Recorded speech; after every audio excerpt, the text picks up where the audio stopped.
Hi guys, निशिदा classes में आपका स्वागत है। आप इसमें क्विक रिवीजन कर सकते हैं। जीके, जीएस, लूसेंट, घटना चक्र एवं बीपीएससी, एसआई, एसएससी, रेलवे एवं अन्य सभी परीक्षाओं के महत्वपूर्ण पूर्व वर्षों के प्रश्नों का। तो मैंने 49 सेट में सेट 20 दिया था आपके लिए। तो आइए पहले उसका डिस्कशन करते हैं। लोहे का निष्कर्षण किस धातु से किया जाता है? तो किस धातु से किया जाता है? तो हेमेटाइट से इसका मुख्य धातु है निष्कर्षण करने के लिए। दूसरा है एल्युमिनियम का निष्कर्षण किस धातु से किया जाता है? तो इसका मुख्य धातु कौन सा है? बॉक्साइट। नेक्स्ट है थोरियम का निष्कर्षण किस धातु से किया जाता है? तो इसका आंसर क्या होगा? मोनोजाइट। यूरेनियम का निष्कर्षण किस धातु से किया जाता है? तो पीच ब्लेड से। तांबे का निष्कर्षण किस धातु से किया जाता है? तो कॉपर पाइराइट से किया जाता है। एक पुस्तक है एन इरा ऑफ डार्कनेस। पुस्तक के लेखक कौन है? पहला ऑप्शन है वी.एस. नायपॉल, दूसरा शशि थरूर, तीसरा मुल्क राज आनंद, चौथा है अमृता प्रीतम। तो इसमें आंसर क्या होगा? शशि थरूर। ठीक है, ये बुक है इनका, शशि थरूर का, an era of darkness the British empire in India. Important book है।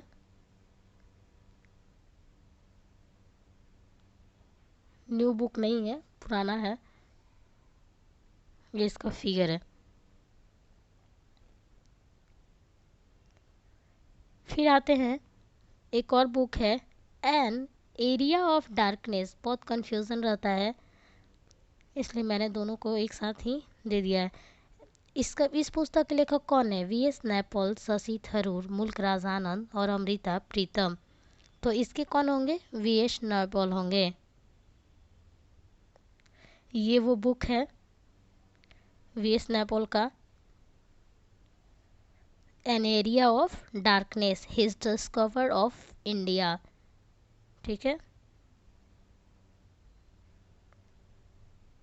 इससे आपको याद करने में आसानी होगी।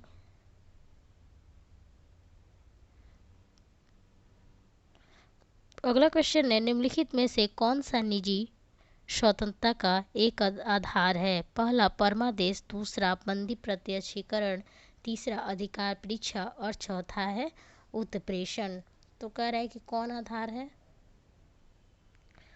तो बंदी प्रत्यक्षीकरण रीट द्वारा किसी अवैध रूप से निरुद्ध व्यक्ति को छोड़ने के लिए उच्च या उच्चतम न्यायालय आदेश जारी कर सकता है।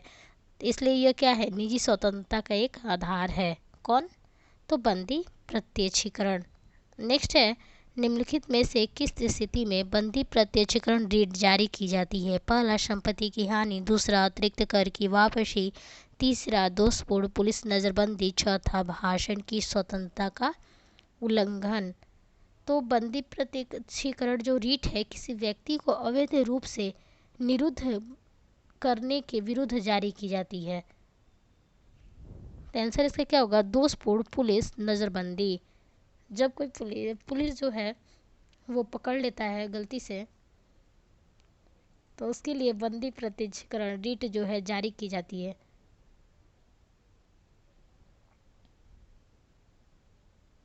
नेक्स्ट है, निम्नलिखित रीट में से किसका शाब्दिक अर्थ यह है कि सशरीर प्रस्तुत करो? पहला बंदी प्रत्यक्षीकरण, दूसरा परमादेश, तीसरा अधिकार परीक्षा, चौथा है उत्प्रेषण।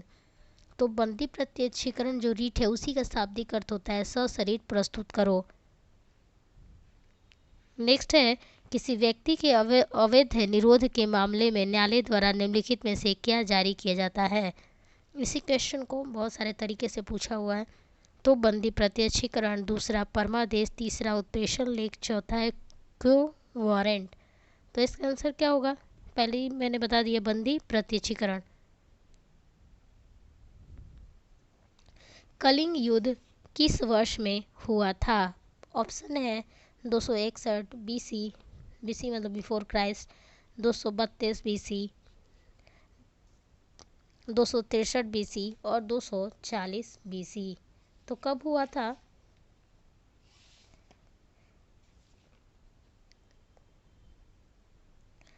तो अशोक ने अपने राजाभिषेक 269 ईस्वी पूर्व के 8वें वर्ष अर्थात 261 ईस्वी पूर्व में कलिंग पर आक्रमण किया था। ठीक है, और इसका वर्णन कहाँ मिलता है? तो इसके 13वें शिलालेख में मिलता है। तो आंसर इसका क्या हो जाएगा? 261 BC। अर्थशास्त्र के लेखक किसके समकालीन थे? अशोक, चंद्रगुप्त मौर्य, समुद्रगुप्त और चंद्रगुप्त विक्रमादित्य। तो किसके समकालीन थे? तो चंद्रगुप्त मौर्य ने चाणक्य या कौटिल्य की सहायता से ही क्या किया था? जो नंद वंश था उसका जो शासक था घनानंद, उसको हराया था 322 ईस्वी पूर्व में, और मौर्य वंश की क्या किया था? स्थापना किया था।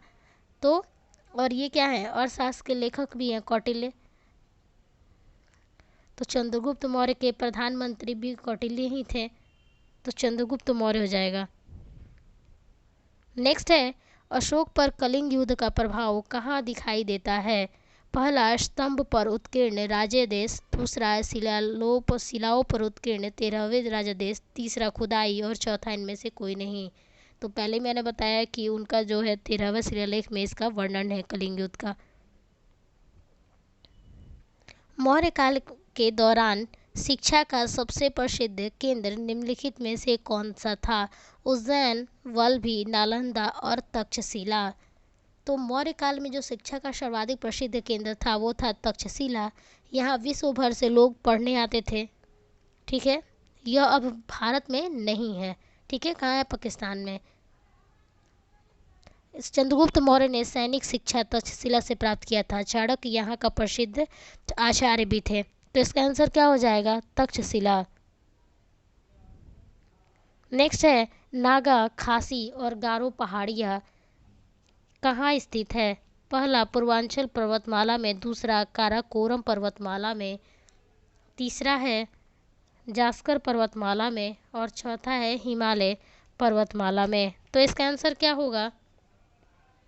कि जो पूर्वांचल श्रेणी भारत के उत्तर पूर्व क्षेत्र में हिमालय तंत्र का भाग है, यह लद्दाख और काराकोरम श्रृंखला के समान है जो हिमालय तंत्र का भाग है, किंतु हिमालय श्रेणी से अलग श्रेणियां हैं। पूर्वांचल श्रेणी के अंतर्गत गारो, खासी जनजातियां, पटकाई और लुसाई पहाड़ियां हैं। कौन कौन सी है? गारो, खासी, जयंतिया, पटकाई और लुसाई। कहाँ है? पूर्वांचल पर्वतमाला में। नेक्स्ट है, शिव समुद्रम जलप्रपात किस नदी के मार्ग में पाया जाता है? पहला कृष्णा, दूसरा गोदावरी, तीसरा कावेरी और चौथा है महानदी। तो शिव समुद्रम जलप्रपात जो है वो कावेरी नदी पर स्थित है। यह कर्नाटक के मांड्या जिले में है। तो आंसर क्या होगा? कावेरी। नेक्स्ट है, बलतोड़ा हिमनद स्थित है। पहला है काराकोरम पर्वतमाला में, दूसरा पामीर पठार में, तीसरा शिवालिक में, चौथा आल्पस में। तो इसका आंसर क्या होगा? कि बलतोड़ा जो हिमनद है वो काराकोरम पर्वतमाला में स्थित है। इस पर्वतमाला में और भी हिमनद है। कौन कौन? बियाफो, सियाचिन, गॉडविन ऑस्टिन, हिस्पार। ठीक है, तो इसका आंसर क्या हो जाएगा? काराकोरम पर्वतमाला। भारत का सबसे ऊंचा जलप्रपात किस राज्य में है? तो भारत का जो सबसे ऊंचा जलप्रपात है वो कौन सा है? कुचिकल, जो कि कहाँ है? कर्नाटक में। तो इसमें ऑप्शन क्या क्या दिया है? कर्नाटक, आंध्र प्रदेश, असम, महाराष्ट्र। तो आंसर क्या हो जाएगा? कर्नाटक। उस समय पूर्ण आंतरिक परिवर्तन नहीं हो सकता जब प्रकाश क्या करे?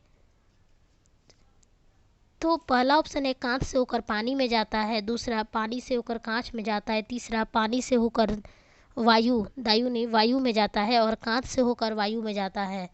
तो इसका आंसर क्या होगा? पूर्ण आंतरिक परिवर्तन की घटना तभी होती है जब प्रकाश जो है सघन से विरल की ओर जाता है। ठीक है, तो पानी का अपवर्तनांक कितना होता है? 1.33 और कांच का कितना होता है? 1.5 की तुलना में विरल माध्यम है। ठीक है, पानी की तुलना में कांच जो क्या हो जाएगा? विरल माध्यम है। जो प्रकाश के पानी से होकर कांच में जाने पर पूर्ण परावर्तन नहीं होगा। ठीक है,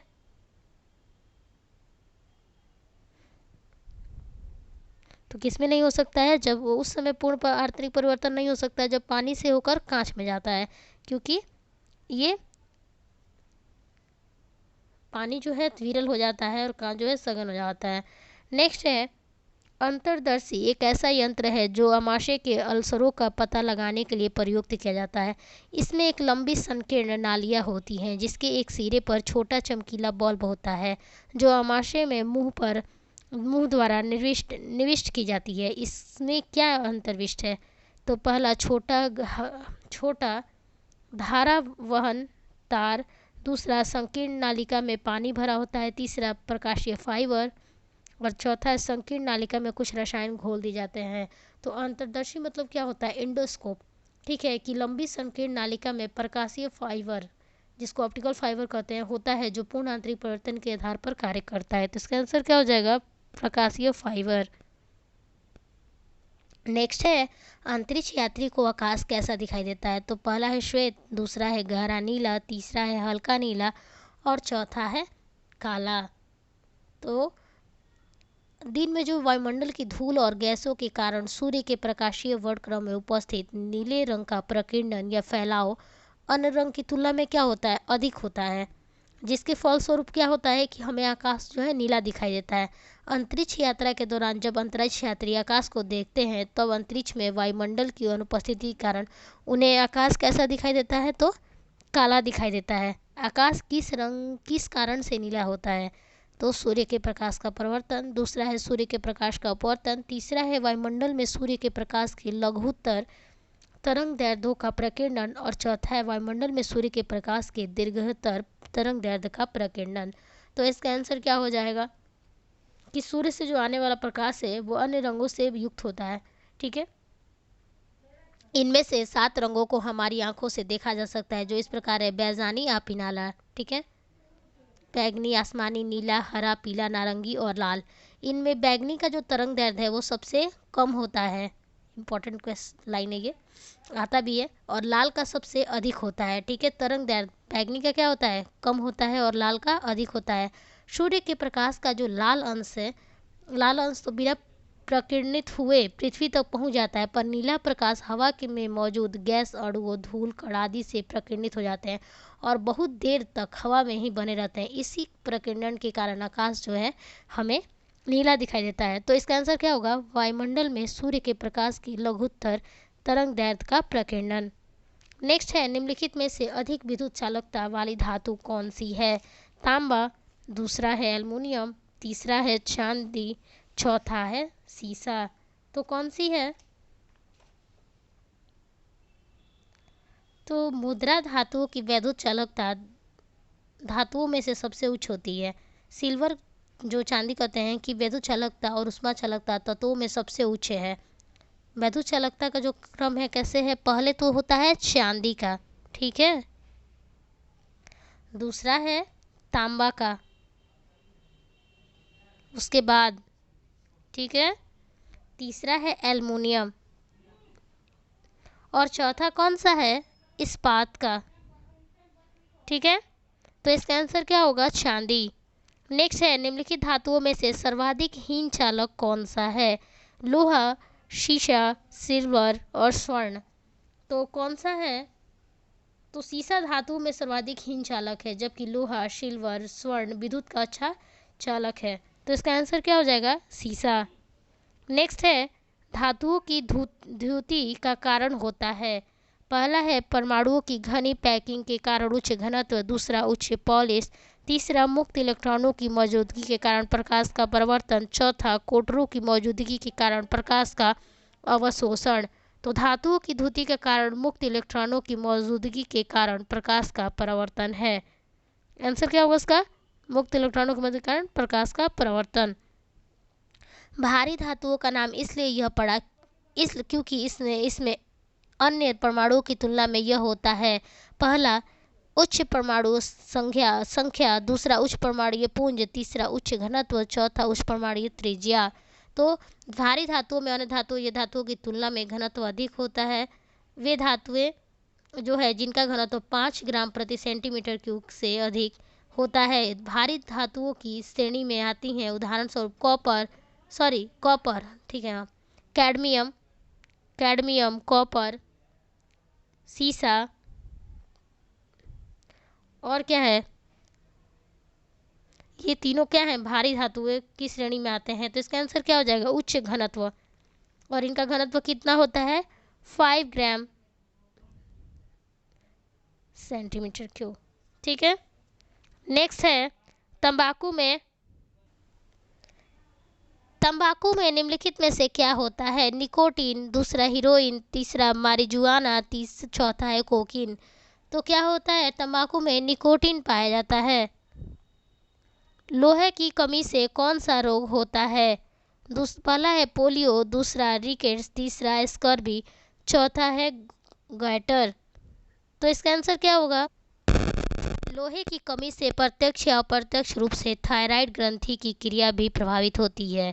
शरीर में लोहे की कमी रक्त क्षीणता या अरक्तता के अतिरिक्त ग्वाइटर के लिए भी जिम्मेदार होता है। तो इसका आंसर क्या हो जाएगा, ग्वाइटर। नेक्स्ट है, अरक्तता में निम्नलिखित में से किसकी मात्रा कम हो जाती है, हीमोग्लोबिन, दूसरा कोलेजन, तीसरा हाइयोग्लोबिन, चौथा है मायोसिन। तो किसका कमी हो जाता है, तो हीमोग्लोबिन का कमी हो जाता है।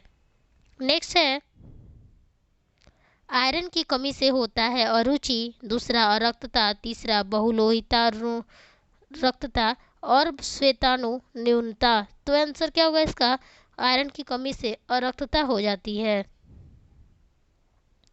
नेक्स्ट है, भारत का फ्लाइंग सिख किसे कहा गया है, पहला मोहिंदर सिंह, दूसरा अजीत पाल सिंह,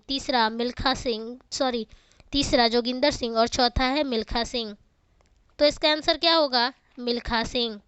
मिल्खा सिंह को क्या बोलते हैं, भारत का फ्लाइंग सिख बोलते हैं। ठीक है,